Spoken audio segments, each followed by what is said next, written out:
You're listening to The Sigrun Show, episode number 460. In this episode, I talk about how to ask better questions to improve your life and business.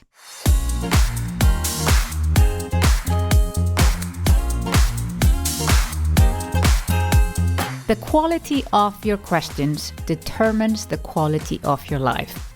It's a quote from Tony Robbins. I truly believe that you can design your life and business the way you want, and that the quality of your life and business is not based on your background, education, or circumstances, but on how determined you are to improve both your life and business. Asking yourself better questions will help you do this, and that's exactly what this episode is about. But before we dive in, I have a question for you. Are you ready for more in life and business? Do you want to earn more and work less? The mantra of earning more and working less isn't a myth. It's all about scaling up your business the right way. So if you find yourself in the overworked trap, then I can help. I invite you to apply to receive a personal assessment from one of my expert coaches, where they'll help you figure out the steps to take to get out of that trap. Go to the show notes at sigrun.com/460 to apply for a free assessment.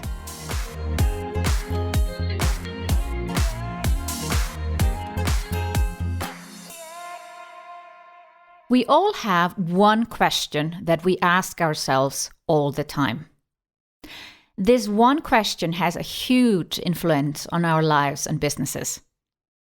If you ask yourself a good question, it will improve your life and business. If you ask yourself a bad question, it will deteriorate your life and business. How do you know what your one question is? It's the last question that is on your mind before you go to bed at night. And it's the first question that you ask yourself when you wake up in the morning. It is a question that pops up again and again throughout your day without you really thinking about it. If something goes wrong, it pops up. If something goes right, it pops up too. Tony Robbins calls this our primary question. My primary question is, how can this be better? And Tony Robbins' primary question is, how can I make this better? There's a subtle difference between these two questions. I'm constantly looking to not just improve my life and business, but also everything else in the world. Then I ask myself, what can I do about it? If I cannot do anything about it, I let it go. If I can do something about it, then I get into action. As an example, I tend to get involved in the apartment buildings I live in. I see what needs to get done, and I get involved. I get myself voted into the board, and I take action. Instead of possibly blaming other people for not doing anything about it, I actually do something about it myself because I want to make things better. My primary question has served me very well, but it is also sometimes a burden as I constantly see things to improve. But I wouldn't want to have it any other way, as it makes me who I am, and I wouldn't be where I am today if I didn't have this primary question. What really helps me is also to realize that I have a primary question. So whenever it pops up and I feel it's not serving me, I can actually recognize it and let it go. Now, just imagine a person who wakes up in the morning and says to herself, what can I be grateful for today? Then imagine another person who wakes up in the morning and says to herself, why do I always fail? As you can imagine, the lives of these two people are very different. One is constantly looking for ways to be more grateful and therefore attracts more and more abundance into her life. And the other one is always looking at her mistakes and expecting the next thing to fail too. Your primary question is the most important question in your life, and therefore it is so important to check with yourself what your primary question is. And if your primary question is not a good one, then to explore what you can do to change it. Changing your primary question is not easy, but it's totally possible. Like anything else in life, Anything is possible, and it's also possible to change your primary question. First, you need to look at where it's coming from. It's very likely that something happened very early on in your life that led to this primary question. And once you've understood where it comes from, you can start to work on it. This will not happen overnight, not in 1 week, and maybe not even 1 month. But it's coming up with a primary question that you actually do want to have, and giving yourself that as a mantra while you're still working on resolving the issue with the old question. Maybe some deep-rooted things that you haven't resolved or even questioned before. And once you start to question them, you can resolve that old story and create a new story with your new primary question. But besides your primary question, there are many other questions you can ask yourself to improve your life and business. I like the question, why not me? It's a great question to ask yourself anytime you have big dreams, and especially if you have big dreams and you doubt that you can make them true for yourselves. I want to give you an example. In 2016, I was in my 3rd year of business, and things were going well, but I was far away from making my million. Well, so I thought. Actually, I made it the year later, but in my mind, I was not yet so successful that I could think about buying a new apartment or even buying a luxury apartment or even buying a penthouse. I had an apartment in Iceland that was nice, but not really what I dreamt of.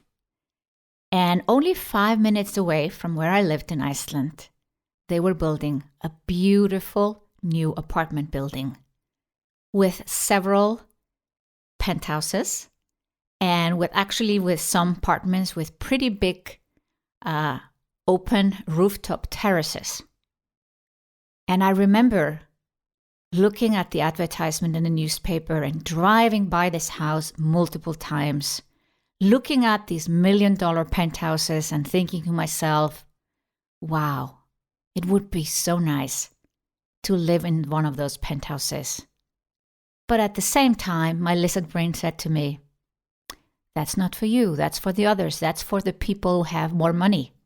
People who have actually, some wealth, some assets, money in the bank.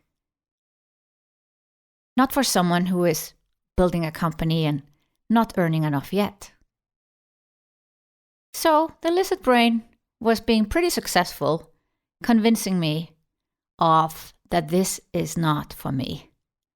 And I didn't even look at my finances to see if I can afford one of those beautiful apartments. I just looked at one apartment after the other being sold, and at some point there was none left. And I kept on living my life, and the year after I made $1 million, and fantastic, but you have a lot of costs on the other side, and I was paying down the mortgage of my flat that I bought 20 years ago. I was paying student loans. There were other costs coming up, and the idea of buying a brand new apartment, I let it go.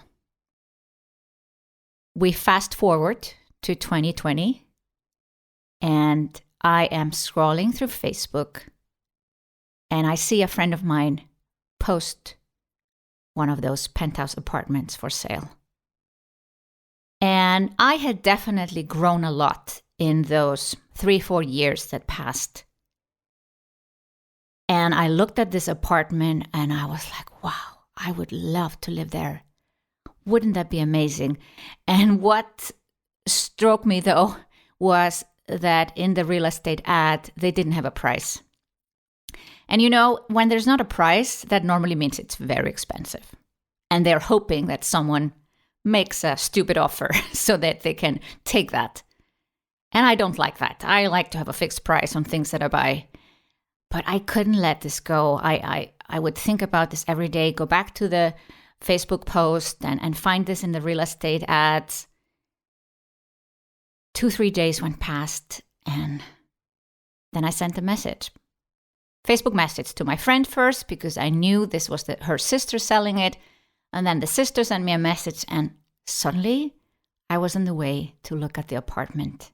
I had not looked at my finances, but I had asked myself a better question. Why not me? Yes, I was in a different place financially. It was more likely that I was going to afford this apartment than 3 years earlier. But still, why not me? It is not always the others because you are the others too. Well, I looked at the apartment. I found out through the real estate agent approximately the price they were expecting. I went to the bank. I asked for a loan. The bank said, no, because you don't live in Iceland. Then I asked the bank, what if I move to Iceland? Can you give me a loan? The bank said no, because you are having salary from Switzerland through my Swiss company. The computer says no.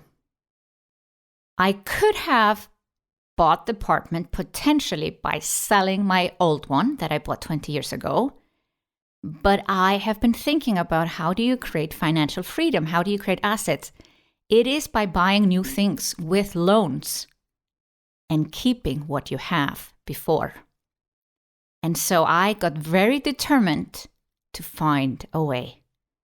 Well, as luck will have it, the same day as I get a no from the bank, I have a lunch appointment with a guy who is an entrepreneur and teaches people how to start companies, offline, traditional business training. And I thought he was just going to ask me about online business. But then I tell him the story from the bank that I cannot get a loan because I'm legally resident in Switzerland and receiving salary from Switzerland. So in Iceland, I cannot get a loan or mortgage for an apartment. And then he said, you just start a company. You start a new Icelandic company and you put your old apartment into it. That is your asset. And then you go to the bank and they will give you a loan. And I couldn't believe my ears. This was happening on a Thursday, I think. I immediately contacted the banks the next day. I got some quick appointments right away and some appointments the next week. I talked to 3 banks and they all confirmed what my new friend told me, that you can get a loan for a brand new company if you just have some background assets, which I had through my old apartment. And so to make a long story short, I have now a real estate company in Iceland with 2 apartments and there's a loan on it. And even since I have taken the loan a year ago, I've been able to pay it down substantially. So I owe about 30% of the assets that I own. There's only a mortgage on 30% of it. And that means I can soon buy the 3rd one. And imagine the person that only a few years ago looked at these new apartment building and the penthouses, these $1 million penthouses, and thought to herself, oh, this is not for me. Instead, I became the person that says, why not me? And I'm sitting in my penthouse apartment. I moved in November. I'm still finishing decorating because I'm making it just right for me. I don't want to say perfect because I don't like perfect, but I'm taking it slow. I put paintings up a couple of weeks ago. Later this week, I'm actually looking at another painting to get in the apartment, and I'm truly enjoying my penthouse because I asked the question, why not me?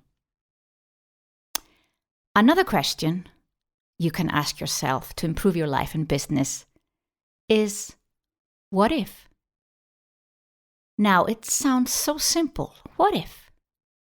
You can say this in all kinds of ways, like, what if I make that phone call? What if I show up at that concert?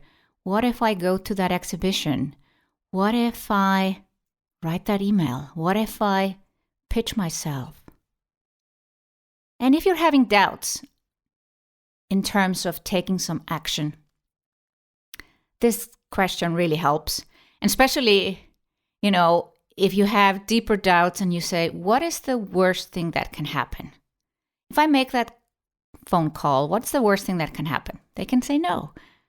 What if I ask for a loan and they say no? I'll just find another way. But what if is the start of so many great things. In 2003, I made a life-changing phone call because I used this sentence. What if? It's a short sentence. What if? I had been working for 1 year in a web design company. We had our own CRM. This was before WordPress. Or maybe WordPress was out, but not known yet. And one day the company gets sold. And a few days later, I start to get the crazy idea I could become the next CEO. And this idea I didn't let go of the idea. It came back to me again and again. And so I figure out what I need to do to be considered as a CEO. They ask me to write a 2-page memo. I send it in. Then I hear nothing from them. I take 1 day off from work to study for an exam. I was studying computer science on the side. Exactly that day, the new owner comes to visit the company. My sister calls me and tells me, the new owner is here, but you're not here. And I realized, if I don't get a hold of the new owner today, I've lost my chance at this opportunity. So what if? What if I make that phone call, figure out his phone number and call him today? What if? Can I then become a CEO? What if I don't do it? Well, we know the answer to that. Then nothing will change, nothing will happen. What if I made that phone call and I became a CEO? And I was a CEO for 10 years before I started my own business. What if is a great question. Another great question is, how can I make this happen? I could have used that too when it came to wanting to be a CEO. How can I make this happen? I did several things. I figured out who had bought the company. I got in touch with a team member at the company to ask what I needed to do. So, how can I make this happen? But this question also often comes to mind when I think of people who are on the fence of investing in themselves.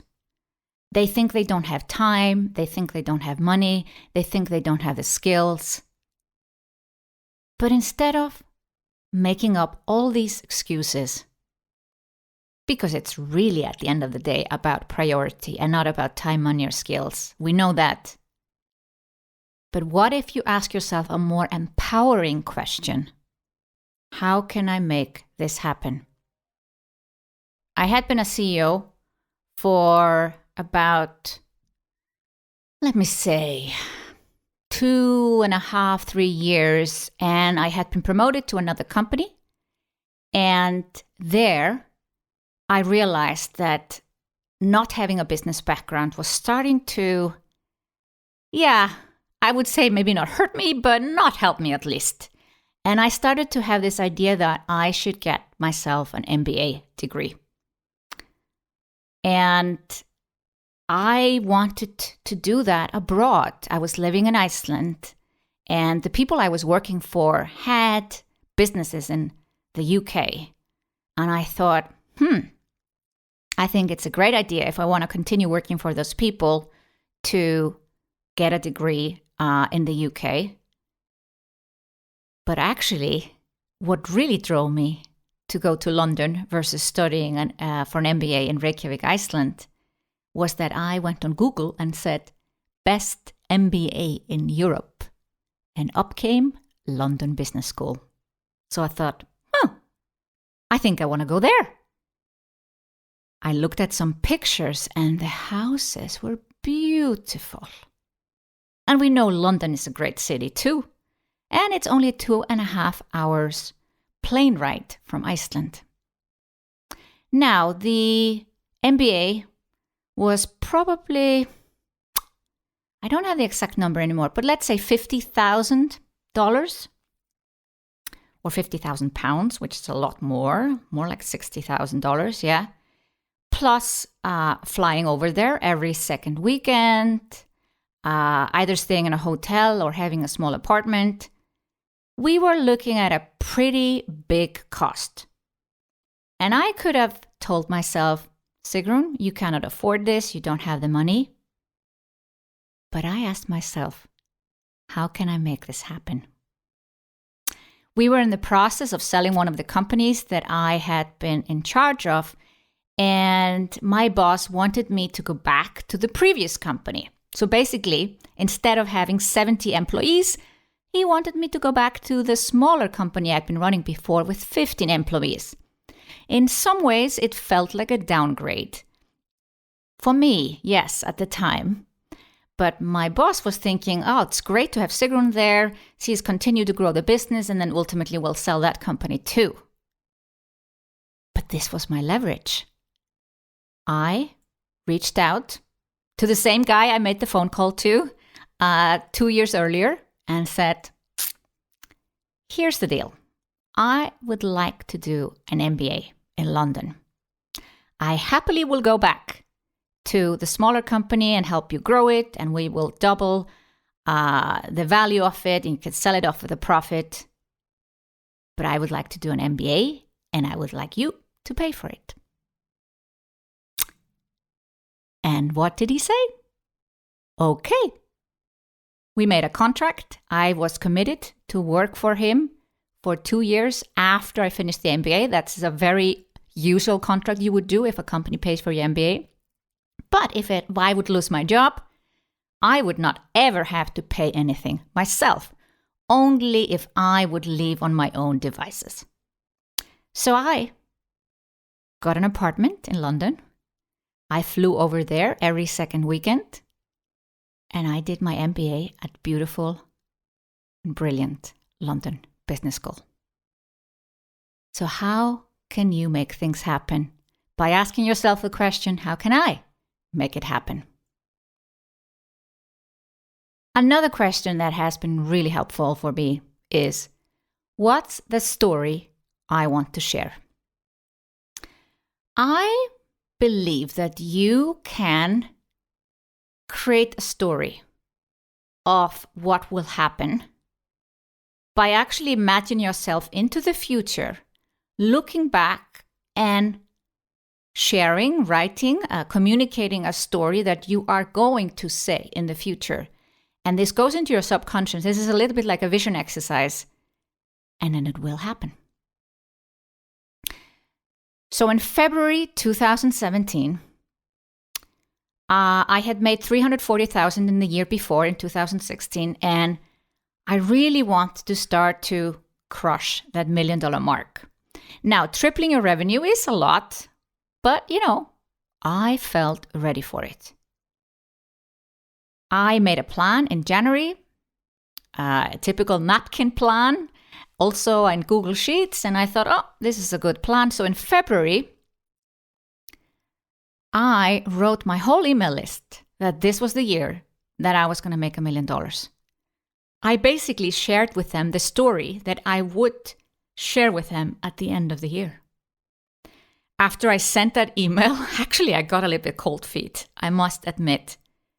I thought to myself, what if it doesn't happen? What will they think of me? But, I have announced many things throughout my entrepreneurship, and not all of them have come true. But the thing, it helps me the most by publicly committing to something and then doing it. I have my clients sometimes do this in trainings to write down the story that they would share on stage. I have them imagine that they're at the Self-Made Summit in June 22. I'm trying to say this correctly. 22nd of June, 2022. I always tend to say this wrong. And I have called them through the red stage because of their amazing achievement in the last 12 months. And they write down the story, and they write powerful stories And because I know this works, I know they're off to the races to make the story happen. And the same happened with my email. Even, I sent the email in February, and by August, I was nowhere near my goal. I had made only 1/3 of the $1 million goal, but the email pushed me. I said, I need to make this work. I launched the podcast, this podcast that you're listening to right now. I also had a live event. I had a launch. I sold all my mastermind groups. And on December 31st, 2017, I crossed the $1 million mark. So, what's the story you want to share? You can make it then happen. Another question that has helped me a lot is, what's most important right now? This is a really helpful question when you feel overwhelmed, you are somehow stuck, there's maybe too much going on, you don't know where to go next or what to do next, and even in a crisis. My boyfriend broke up with me. My boyfriend of 8 years broke up with me in 2003.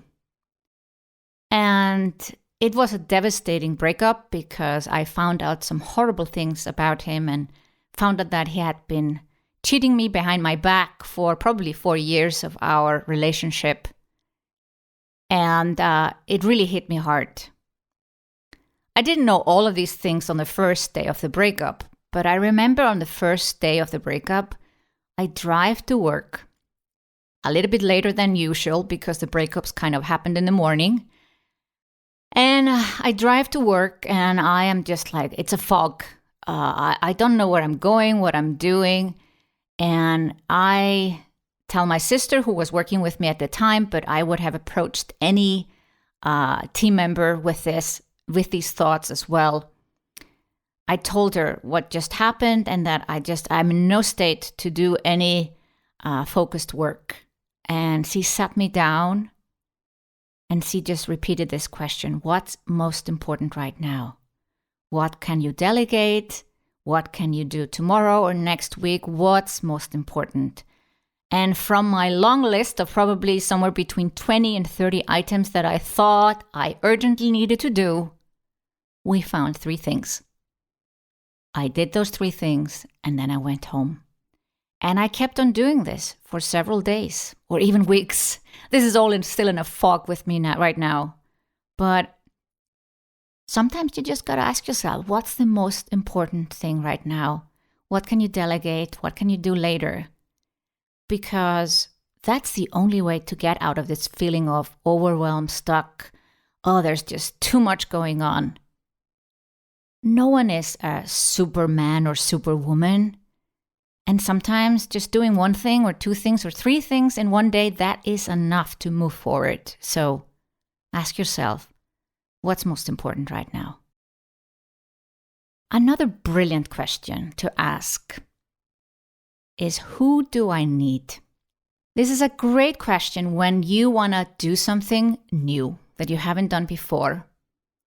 And maybe even something you have possibly procrastinated on. And it's a much better question than, how do I do this? There's even a whole book on this subject by Dan Sullivan called Who, Not How. It is really a game changer because we entrepreneurs tend to think that we need to know how to do everything. And if we learn about a new tool, we Google it. How do I use this? How do I do that? How do I launch? How do I build a business? How do? But the better question, the question that's actually going to improve your life and business, is who? Who do you need? I have been wanting to write a book for ages, and you've probably heard about it if you've been listening to this podcast for a long time. And this is probably the project that I'm most embarrassed about not doing. Typically, when I announce something publicly, I do it. But in the case of the book project, I haven't. So, what does that mean? Should I Google how to write a book? No, I think I know how to write a book. You sit down and write. But something has been holding me back. I'm worried about that I don't write the right book or I don't structure it correctly, blah, blah, blah. So yes, I don't really know how to write a book because I haven't done it. So I have been procrastinating on this subject probably since 2016. Interesting that it's the same year that I discovered this penthouse apartment building that I'm in. And yeah, the better question is, who do I need? So I decided to hire a book writing coach. Now the book writing coach tells me what to do, when to do it, and even how to do it if I need that. But I needed the accountability. I needed a clear structure, the deadlines. It's pretty much what we do in Kickstart, Accelerator, Momentum. We tell people what to do, how to do it, and when to do it. And it doesn't matter how educated or how experienced you are. We all need someone to hold our hand and kick us a little bit in the butt as well. And so I am excited. I'm actually sharing this for the first time, publicly, I think. I am writing my book. The manuscript will be ready November 1st, and it will come out next year. And now there's no way out because I have found a who, and I didn't focus on the how. The last question I want to share with you is, who do I want to be? When you do a vision exercise, a part of it is, who are you in this future vision of yourself? What kind of people do you surround yourself with? Like, who are you? What have you achieved?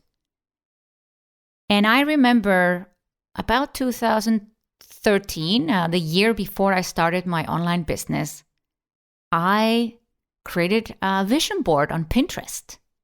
I still have it today, and I share it sometimes with clients when I'm doing a live training. And I put things on there. I put a white house and a red sports car. Interesting. I'm in a white apartment building and I have a red Tesla. Very interesting. And I put there TEDx speaker.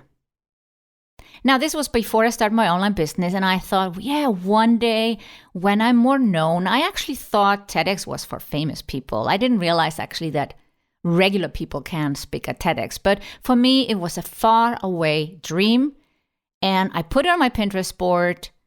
And a year later, I had totally forgotten, maybe not that I had a Pinterest board, but that it was on there. And I had been doing weekly webinars to build up my email list. And then I'd done a launch and offered a program that no one wanted to buy. Just one person bought. I refunded her. And then I offered free online business breakthrough sessions. 90 people booked. And for the next 3 weeks, I did all those 90 calls. And on one of the calls, there was a woman, project manager, and she was asking for help, and I was helping her, and I gave her some great advice, and she was super happy. Actually, later on, she sent me a spa voucher. She was so happy with the advice. And then when it comes to saying goodbye after the half-an-hour session, she asked me, well, actually, she said, by the way, I am on the board of TEDx Women in Zurich. Would you like to speak at our next event? And I'm like, what? Yes, of course. And I was like, wow, this was on my vision board. Who do I want to be? Paint a picture of who you want to be and share it and start to be that person. She had seen me, well, it's maybe corrected to say heard me, well, seen and heard on all these free webinars. And I used the opportunity, even if I was teaching something, I would share stories. I would share short stories like I'm doing now when I'm demonstrating these questions with you now here. I share a little story to demonstrate the power of each question. And I'd been doing that on these webinars. So the opportunity to speak at TEDx and be actually invited, which is a huge honor, happened through my work, happened through me seeing who do I want to be. And that's what you can do too. There are many more questions you can ask yourself, and we could go on forever, but I have shared questions that have helped me make my life and business better. But there are many other questions. I'll give you a few examples. How can this feel lighter? How can this be easier? Who can help me get there? How can I work less but earn more? How can I create a business with ease? Who has already achieved what I want to achieve? And so forth. You can improve your life and business by asking yourself better questions.